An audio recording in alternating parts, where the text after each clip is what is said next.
July 8th, 1943. The summer sun is weak, veiled behind low-hanging clouds. Rain-soaked earth glistens under the shadow of rolling hills near Teteravino village. Shells tear through the air, sharp, metallic, and sudden. Machine gun fire zips over the ground, kicking up mud and sparks. A platoon of German soldiers huddles in shallow trenches, breath visible in the damp morning air. Each face is tense, eyes scanning the horizon.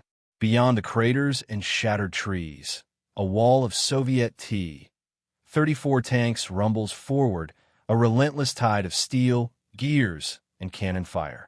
The air smells of smoke, wet earth, and burning oil.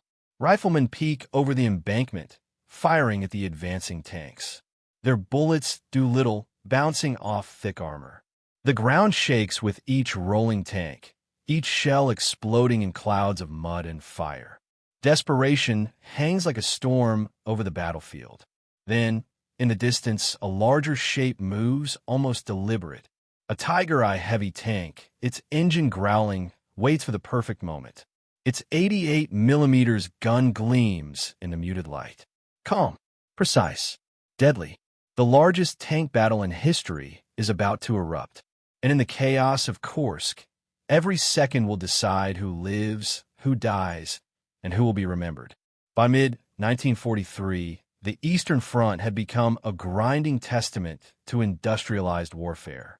The German Wehrmacht, having pushed deep into Soviet territory during Operation Barbarossa, faced a strategic dilemma.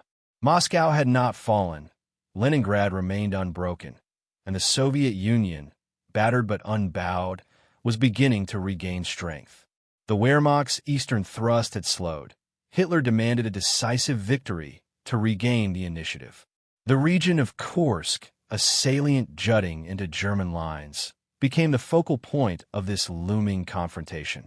Here, German planners envisioned Operation Citadel, a pincer movement designed to pinch off the Soviet bulge, destroy their armored formations, and deliver a knockout blow. Intelligence indicated that the Soviets were aware of German intentions, but the scale of the defense surprised even seasoned German commanders. Minefields, trenches, anti-tank guns, and hidden artillery waited beneath the fields and forests, creating a lethal web of obstacles. Soviet High Command, or Stavka, had marshaled unprecedented forces. Units from the Red Army's 1st, 2nd, and 5th Guards tank armies were concentrated along the northern and southern flanks of the salient. Over 5,000 tanks were assembled, supported by mechanized infantry and artillery. T-34 medium tanks, fast, maneuverable, and armed with 76mm guns, formed the backbone. Lighter T-70s provided reconnaissance and support. The Soviets dug in, turning villages, forests, and railway embankments into formidable defensive lines. Every hill, every ditch became a potential death trap for advancing German units. On the German side, armored divisions prepared meticulously. The newly deployed Tiger I heavy tanks promised to dominate any battlefield they faced. Its 88mm gun could penetrate any known Soviet armor at hundreds of meters. Panzer IVs and the lighter Panzer III provided infantry support. Commanders knew that tactical precision and coordinated attacks were essential. Any misstep would be catastrophic. For German tank crews, Kursk represented both opportunity and peril. Unlike previous campaigns, intelligence had confirmed the Soviets were prepared. Every advance would be contested with maximum force. July 5th marked the beginning of the German assault. Luftwaffe aircraft strafed Soviet positions, disrupting communications and softening forward defenses. Artillery barges tore through trenches, yet the Soviets absorbed the punishment, reorganizing under fire with an efficiency that stunned German officers. Every road, forest edge, and village became a crucible for survival. The stage was set for the largest concentration of armored vehicles in history, where technology, tactics, and human endurance would collide in unprecedented fashion. By July 8th, as dawn broke near Teteravino village, both sides were fully engaged. German soldiers hunkered in shallow trenches, waiting for the first waves of Soviet tanks to emerge from mist. In the distance, the thrum of engines and the smell of diesel filled the air. Rain had left the terrain slick and treacherous, turning every maneuver into a calculated risk. The German infantry relied not only on weapons, but on newly issued Panzerwerfer mines, shaped charges designed to penetrate armor at close range. The tension was palpable. Every heartbeat felt amplified, every shadow a potential threat. The battle was more than a clash of steel. It was a test of morale, leadership, and machine. From the German perspective, Kursk demanded ruthless efficiency. From the Soviet side, it was a defensive gamble. Hold the line at all costs, wear down the enemy, and exploit every weakness. The sheer scale of forces, combined with the ingenuity of defensive preparations, meant that this confrontation would not only decide the fate of the salient, but influence the broader trajectory of the Eastern Front. Even as German commanders charted their pincer movements, little did they know the scale of resistance that awaited them. Tanks, dug-in artillery, and hidden infantry positions formed an intricate network designed to stop the advance. The clash was inevitable, violent, and calculated. Soldiers on both sides felt the weight of history pressing down. This was no minor engagement. It was a collision destined to leave thousands of tanks burned, thousands of men dead, and countless lives irreversibly altered. The battlefield around Teterovino, soaked with rain, smoke, and mud, held the promise of destruction. Each shell, each cannon blast, each spinning tread on the churned-up earth was a prelude to what would become the defining armored clash of the war. And in the chaos, individual actions of bravery, skill, and sometimes sheer luck would stand out against the backdrop of mass steel and fire. By the morning of July 8th, the terrain around Kursk had been transformed into a lethal chessboard. Fields were crisscrossed with trenches and anti-tank ditches, forests scarred with shell craters, and roads shredded under the weight of mechanized formations. Smoke rose from recently destroyed villages, blending with low-hanging clouds and the scent of burnt diesel. Every hillock, ridge, and railway embankment was eyed by soldiers on both sides as a potential vantage point or death trap.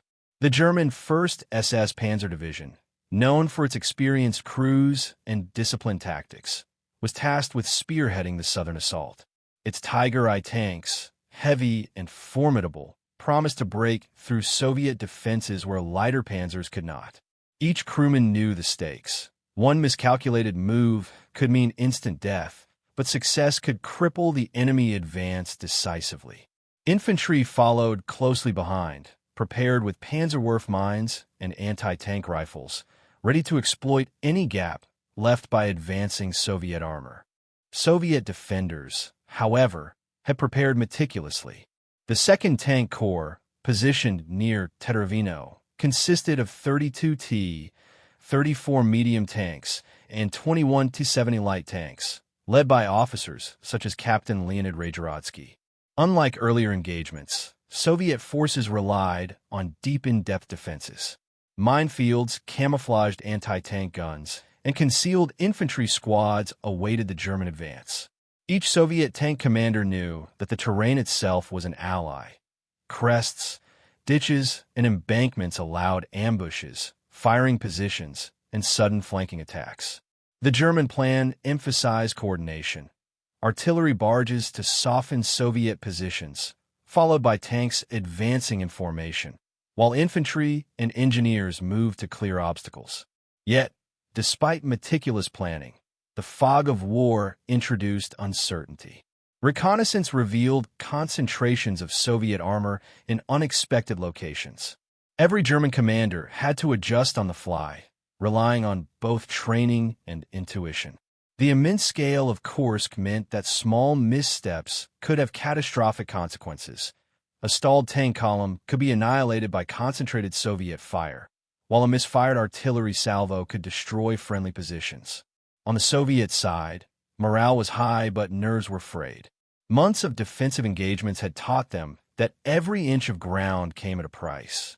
Yet, confidence in T-34 armor and superior numerical positioning emboldened commanders to act aggressively when opportunities arose. Despite limited maps and vague orders, officers like Rajarodsky pushed forward, trusting in both their men and the inherent advantages of their tanks. Each decision carried life-or-death consequences, and hesitation could be fatal. As dawn broke over Teteravino, the first tanks rumbled into view. Mud and rain clung to the treads of T-34s as they rolled over railway embankments and churned through fields. The sound was deafening, a continuous metallic rumble punctuated by the occasional roar of artillery. Smoke and dust mingled, obscuring sight lines. German infantry peered over trenches, hands gripping rifles, waiting for the perfect moment to act. Panzerwerf mines were held tightly, ready to be hurled at the armored onslaught. At the same time, the first Tiger I under the command of Unterscharfer Franz Stadegger arrived after an impromptu repair to its suspension. Alone, out of formation, and facing dozens of T-34s, it represented a terrifying force multiplier. The tank's crew knew their machine's superiority. Its 88mm gun could obliterate enemy armor before the T-34s even came within range. The battlefield around Teteravino became a deadly tableau, a mix of human courage, mechanical power, and the unpredictable chaos of combat. Both sides understood the stakes. For the Germans, Kursk was an opportunity to regain initiative on the Eastern Front and prove the might of their armored formations. For the Soviets, it was a test of resilience and ingenuity, a chance to blunt the German advance and protect the strategic bulge.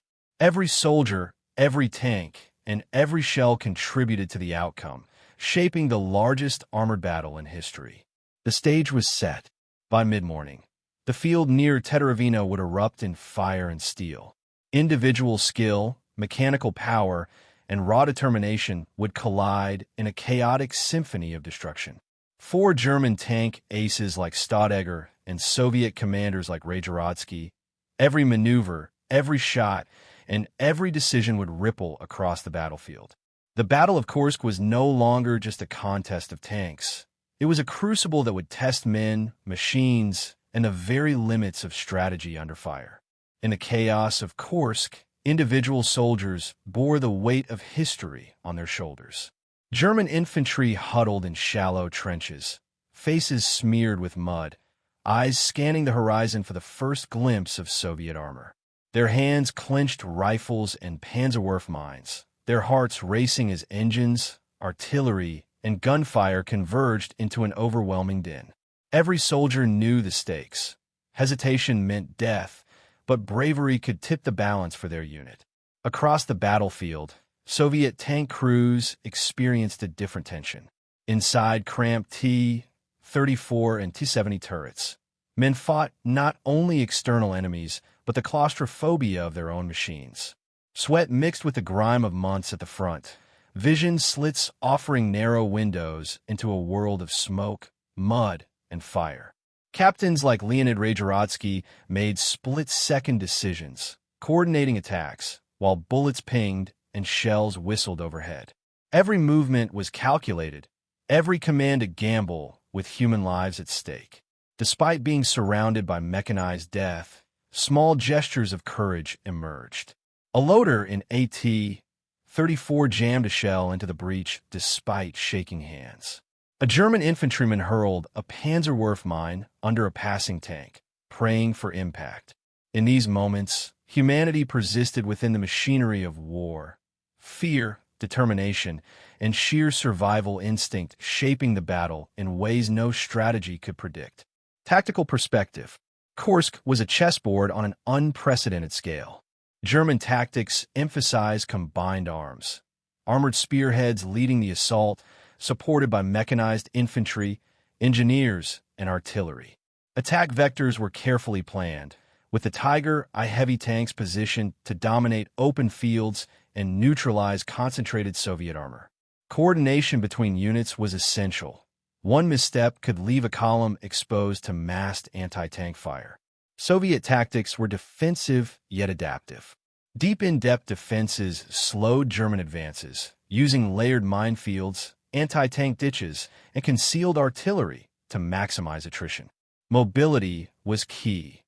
T-34s and T-70s exploited cover, firing from ridges, forests, and railway embankments to disrupt German formations. Counterattacks were timed to exploit overextended enemy units, turning the battlefield's geography into a force multiplier. Both sides faced limitations. German units risked overextension, reliant on armored firepower to suppress entrenched defenders.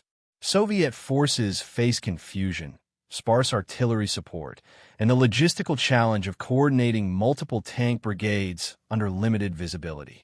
Every tactical decision, from flanking maneuvers to the timing of fire, carried consequences measured in lives and steel. The battlefield demanded ingenuity as much as courage. The human and tactical dimensions of Kursk were inseparable. Skillful leadership amplified individual heroism, while raw courage often made tactical brilliance possible. Soldiers on both sides became the lenses through which strategy manifested on the ground, turning theoretical plans into the tangible chaos of fire, smoke, and mud. Technological perspective. Kursk was a battlefield defined by machines. The German Tiger I, a behemoth of steel, firepower, and armor, dominated open fields with its 88mm gun capable of destroying T-34s at ranges beyond the enemy's reach. Each impact left scars in the earth, and its presence alone reshaped enemy maneuvers. Meanwhile, the T-34's sloped armor and mobility made it a versatile counter, able to absorb hits and exploit terrain for flanking attacks. Ammunition types. Armor-piercing versus high-explosive dictated engagements, forcing crews to think critically about every shot. Radios, optics, and suspension systems became lifelines. A broken track or jam site could determine life or death in seconds. Leadership perspective. Commanders were tested under extreme conditions. Unterscharfer Franz Stadegger demonstrated calm precision, using the Tiger I to methodically eliminate T-34s while coordinating with infantry. On the Soviet side, Captain Leonid Rajarodsky struggled with vague orders, limited maps, and intense battlefield confusion, yet pushed his crews forward, trusting instincts and training. Leadership here was measured not in comfort, but in survival. The ability to assess chaos, allocate resources, and make split-second decisions directly affected hundreds of lives. Enemy perspective. From the Soviet viewpoint, German armored formations were terrifying, almost mythical. The sudden appearance of a Tiger I instilled fear. Its 88mm shells demolished tanks before return fire could reach them. Infantry under fire witnessed this mechanical dominance firsthand, learning to adapt quickly or die. Conversely, German crews perceived the relentless wave of T-34s as a tide of steel, each tank potentially lethal, requiring disciplined positioning, combined fire, and unyielding resolve to prevent being overrun. Mutual respect, fear, and calculation dictated every action. Moral perspective. Kursk forced soldiers to confront profound ethical dilemmas amid chaos. Individuals weighed self-preservation against duty, the instinct to survive against the need to hold positions or defend comrades. The sheer scale of destruction, burning tanks, shattered villages, wounded soldiers, underscored the human cost of armored warfare. Decisions were morally neutral in strategy, but morally heavy in consequence. A misfired command or delayed action could mean hundreds of deaths, challenging soldiers' understanding of right, wrong, and the nature of heroism in war. These angles, technological, leadership, enemy, and moral, intertwined with human courage and tactical decisions, creating the volatile, complex environment that defined Kursk. Every factor, every choice rippled across the battlefield, shaping both immediate outcomes and the broader war effort. July 8, 1943. The sun struggled to pierce a layer of low clouds over Teterovino. Mud churned under the weight of dozens of T-34 and T-70 tanks. Machine guns rattled incessantly, rifles cracked, and artillery boomed like thunder across the fields. The battlefield was a symphony of chaos, yet each note carried deadly precision. From a shallow trench, German infantry peered over sandbags, fist-tight on Panzerwerfer mines. They watched the first wave of Soviet armor approaching, hulking shapes moving with relentless momentum. A T-34 barreled toward their position, its treads crushing earth, smoke curling from its exhaust. The Germans held their breath. Timing was everything. As the first tanks passed, a mine flew from a trembling hand, detonating against the rear plate of a T-34, flipping it onto its side in a cloud of dirt and fire. Farther along the line, another German soldier aimed a Panzerfaust, eyes narrowing against the glare of artillery flashes. He fired. The shell struck the engine compartment of a second T-34, immobilizing it instantly. Every action on this battlefield was amplified by sheer survival instinct. Yet the Soviets did not falter. Tank crews maintained formation, their engines growling, artillery shells scattering around them, and commanders barking orders over the din. Into this storm of fire emerged the Tiger I of Unterscharfer Franz Staudager. Alone, behind his unit, its suspension freshly repaired, the tank rolled across the churned earth with lethal grace. 3 T-34s moved across his line of sight. Staudager's eyes scanned their weak points. Fire! The 88mm cannon screamed. The first shell struck a frontal plate, punching through armor, detonating internally. Smoke and debris filled the air as the tank went up in flames. Before the Soviets could respond, a second shell ripped another T-34 apart. The Tiger's movement was methodical, calculated. Staudager changed positions constantly, seeking cover behind shallow embankments while maintaining a line of sight on advancing tanks. Each shot was measured, deadly, and precise. Behind him, the German infantry watched in awe, knowing that their heavy ally could halt the Soviet advance single-handedly. Yet danger remained. Shells from distant T-34s slammed into the Tiger's hull, rattling armor and sending shrapnel across the interior. The crew remained focused. Every return shot was absorbed by superior design, leaving Staudager undeterred. On the Soviet side, Captain Rajerodsky struggled to maintain coordination. Orders were vague, maps incomplete, and artillery support absent. T-34s pressed forward over railway embankments, only to find burning hulks where comrades had advanced moments before. Each tank lost added to confusion and fear. Yet Rajerodsky pushed onward, determined to execute his mission despite mounting casualties. As smoke, fire, and steel collided, it became clear that the battlefield had shifted. The Tiger's presence, combined with expert crew coordination and precise fire, transformed an overwhelming Soviet advance into a chaotic series of stalls, retreats, and desperate improvisation. In mere minutes, what had appeared as an unstoppable tide of tanks was now fractured, segmented, and vulnerable. The battlefield grew even more unforgiving as the afternoon wore on. Staudager's Tiger I had become both spear and shield, moving across churned mud, railway embankments, and shell-pocked terrain with a terrifying authority. The 88mm gun roared again and again, each shell a deliberate act of destruction. T-34 after T-34 erupted in fireballs, crews abandoning vehicles in panic or trapped inside burning steel. By now, 17 Soviet tanks lay in smoldering ruin across the open field. Yet the Soviets continued to press forward, a testament to both determination and desperation. Rajerodsky's T-34 skirted the flanks of the Tiger, attempting to exploit blind spots, firing volleys into distant German trenches. Around him, smoke thickened, fire from destroyed armor lit the gray sky with ghostly flares, and the ground trembled with the roar of engines and artillery. Every misstep could be fatal.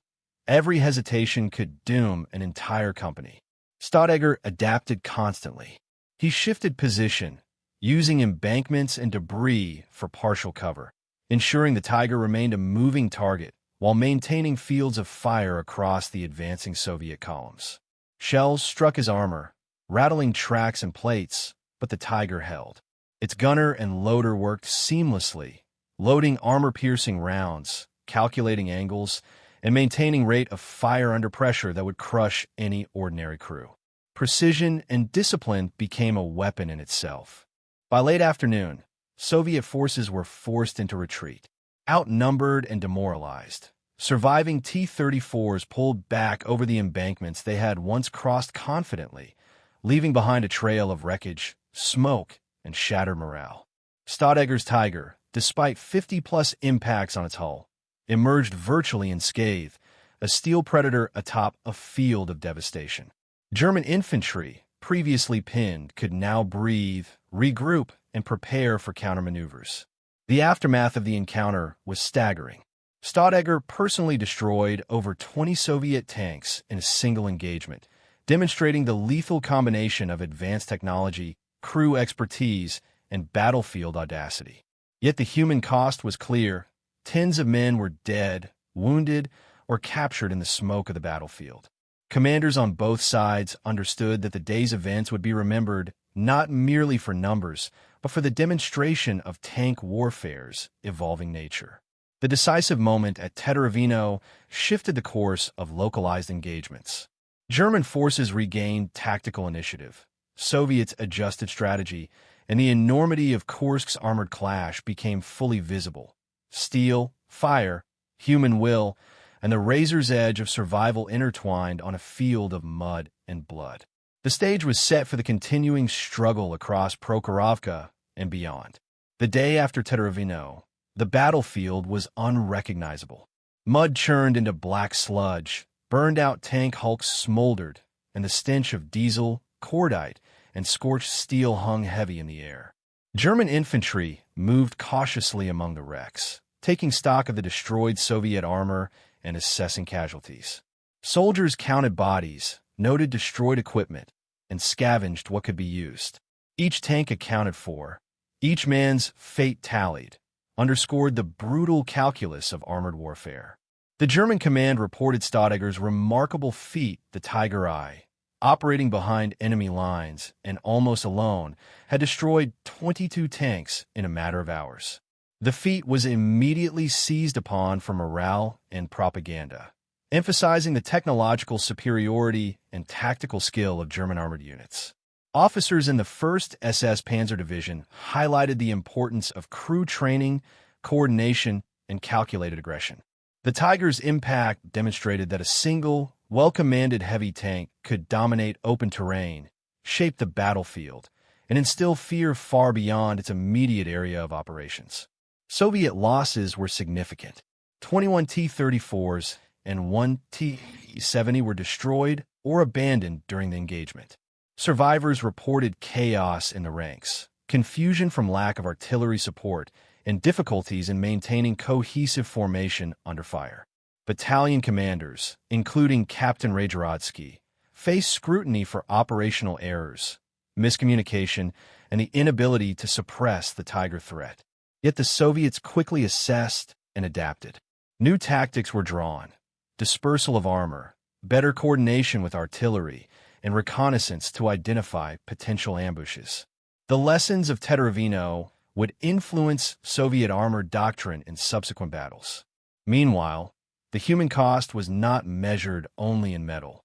Infantrymen, drivers, gunners, and tank crews on both sides had witnessed the fragility of human life in the shadow of machines.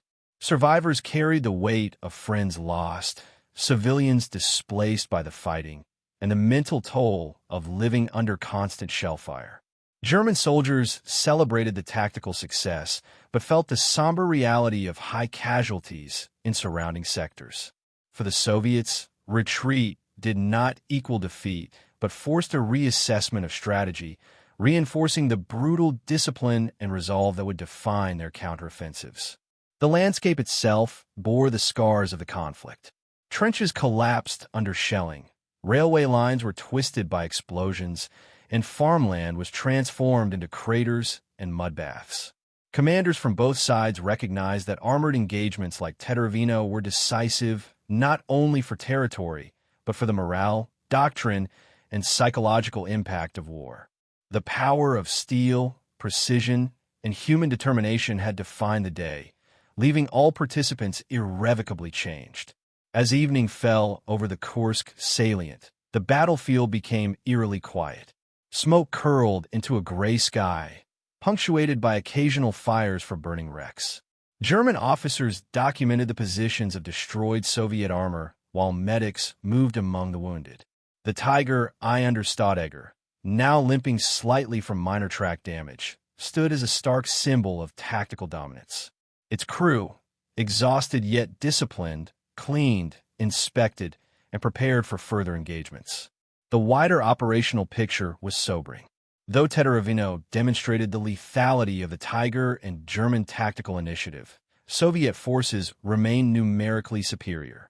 Intelligence reports indicated that the Red Army could replace tanks faster than the Germans, a strategic reality that German commanders could not ignore. Nevertheless, the psychological impact of losing 22 tanks to a single Tiger I was profound. Soviet morale faltered in the immediate aftermath, while German forces gained confidence in both their technology and leadership. On the Soviet side, survivors retreated to regroup and repair equipment.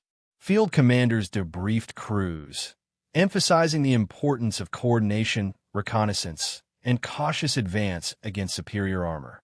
The engagement highlighted vulnerabilities in Soviet operational planning, lack of map awareness, insufficient artillery support, and underestimation of isolated heavy tanks.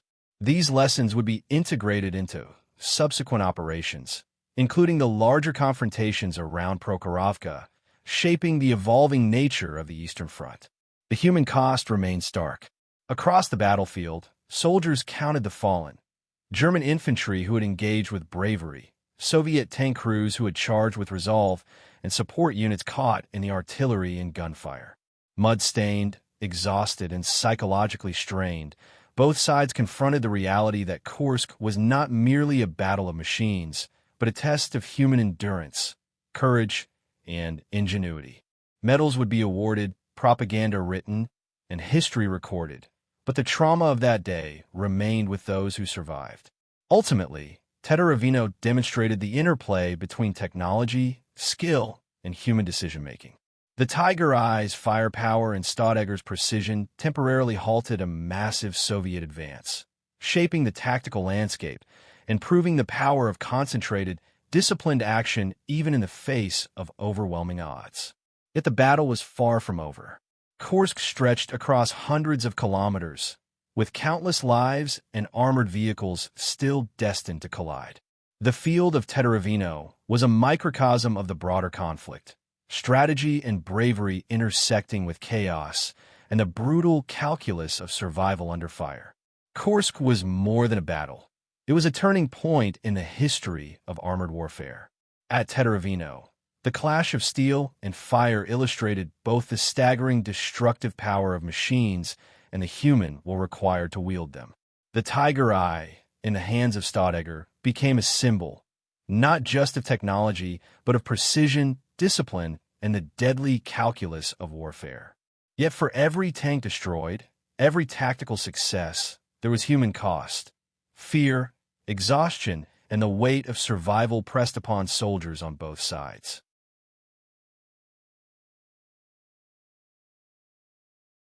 The battle demonstrated that technology alone could not secure victory.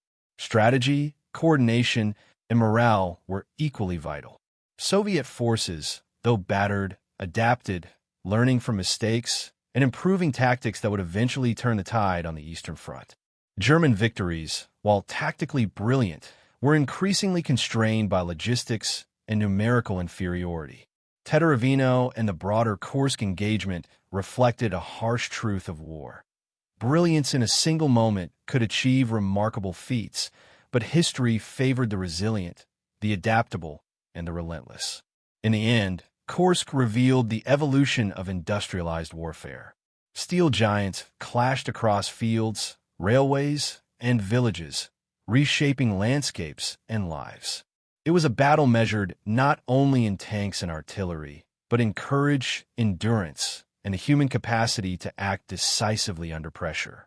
Lessons learned here about command, armor, and human resolve, resonated far beyond July 1943, informing armor doctrine, military thinking, and the very nature of combat for decades to come. The echoes of Teteravino remain, a testament to the ferocity of Kursk, the intersection of technology and human determination, and the eternal struggle between innovation, courage, and survival in the crucible of war.